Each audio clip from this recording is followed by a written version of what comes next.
Sunan Kudus bernama Syed Jafar Shodiq Ahmad Khan, lahir sekitar tahun 1500 Masehi di daerah Jipang Panolan, sebelah utara kota Blora.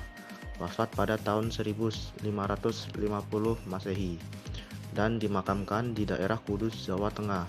Ia adalah salah satu wali yang menyebarkan Islam di tanah Jawa. Ayahnya bernama Sunan Ngudung dan ibunya Syarifah. Sunan Kudus keturunan ke-24 dari Nabi Muhammad SAW. Ia mendalami agama Islam dari ayahnya, Kiai Telingsing dan Sunan Ampel. Ia bercita-cita menjadi guru dakwah dan menyebarkan ajaran Islam. Ia juga mempelajari ilmu kemasyarakatan, politik, budaya seni, dan perdagangan. Semenjak belajar dengan Kiai Telingsing, Sunan Kudus menjadi lebih tekun, disiplin, dan tegas dalam mengambil keputusan. Metode dakwah yang dilakukan Sunan Kudus adalah mengikuti cara-cara dakwah yang dilakukan sebelumnya, yaitu Sunan Bonang, yaitu yang pertama tidak menggunakan jalan kekerasan atau radikalisme. Yang kedua, jika ada tradisi atau kebiasaan buruk yang berkembangan di masyarakat, maka selagi dapat dirubah, Sunan Kudus merubahnya pelan-pelan. Yang ketiga, mengembangkan prinsip Tutwuri Handayani, yaitu turut membaur dan tidak serta dalam kegiatan masyarakat, dan sedikit demi sedikit menanamkan pengaruh lalu berkembang menjadi prinsip Tutwuri Hangiseni, yaitu perlahan-lahan memberikan nuansa Islam di dalamnya. Yang keempat, tidak melakukan perlawanan dan konfrontasi langsung terhadap tindak kekerasan. Yang kelima, berusaha menarik simpati masyarakat agar tertarik dengan ajaran Islam. Masyarakat Kudus saat itu masih banyak yang menganut kepercayaan Hindu-Buddha, meski sebagian kecil sudah ada yang menganut agama Islam. Jumlahnya tidak sebanding. Sebagai bentuk penghormatan dan penghargaan kepada umat Hindu, pada saat hari Raya Idul Adha, Sunan Kudus tidak memperbolehkan umat Islam untuk menyembelih sapi, hewan yang dianggap keramat dan suci bagi umat Hindu.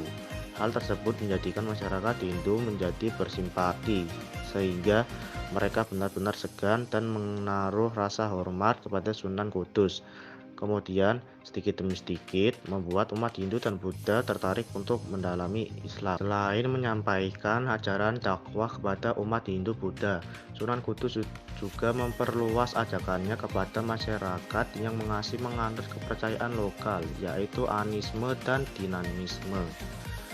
Ia pun menggunakan cara yang unik, yaitu membangun pancuran wudhu di Masjid Menara Kudus yang dibangunnya dengan jumlah 8 pancuran, dan di setiap atas pancuran diletakkan arca. Hal itu dilakukan agar umat Buddha yang sebelumnya tidak tertarik kepada agama Islam pun menjadi terdorong hatinya untuk mempelajari agama Islam. Ajaran pada agama Buddha yang dikenal dengan simbol jumlah 8 tersebut dijadikan sebagai jumlah pancuran wudhu yang ia bangun. Asta Sanghika Marga tersebut adalah 1. Memiliki pengetahuan yang benar. 2. Mengambil keputusan yang benar. 3. Berkata yang benar. 4. Bertindak yang benar.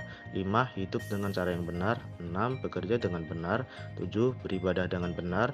8. Menghayati agama dengan benar. Kemudian banyak masyarakat yang datang ke masjid. Kemudian Sunan Kudus mulai mengenalkan ajaran Islam.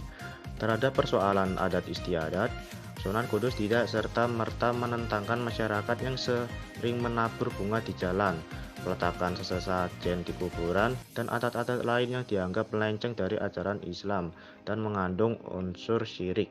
Sunan Kudus justru berpikir bahwa hal tersebut memodifikasi hal-hal dan mengarahkannya agar sesuai dengan nilai-nilai dan ajaran Islam. Salah satunya adalah dengan cara mengubah fungsi sesajen yang berupa makanan.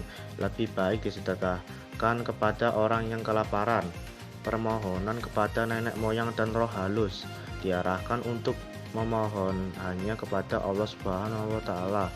Memodifikasi makna-makna yang ada dalam upacara mitoni yang disakralkan oleh umat Hindu Buddha sebagai ucapan syukur karena telah dikaruniai keturunan dan lain-lain. Dalam hal ini, Sunan Kudus tidaklah menghapus tradisi dan adat istiadat yang berkembang di masyarakat. Namun ia meluruskannya agar tidak melenceng dari ajaran Islam dan terhindar dari perbuatan syirik. Pola pendekatan semacam inilah yang mendatangkan simpati dan ketertarikan masyarakat untuk mempelajari Islam. Dalam hal ini, Sunan Kudus memberikan teladan yang sangat berguna, yaitu strategi dakwah yang masih relevan kiranya diterapkan di era modern saat ini. Kecerdasan dalam merumuskan strategi yang tepat tanpa melukai dan menyakiti hati siapapun. Dan inilah yang dimaksud dengan Islam rahmatan lil alamin.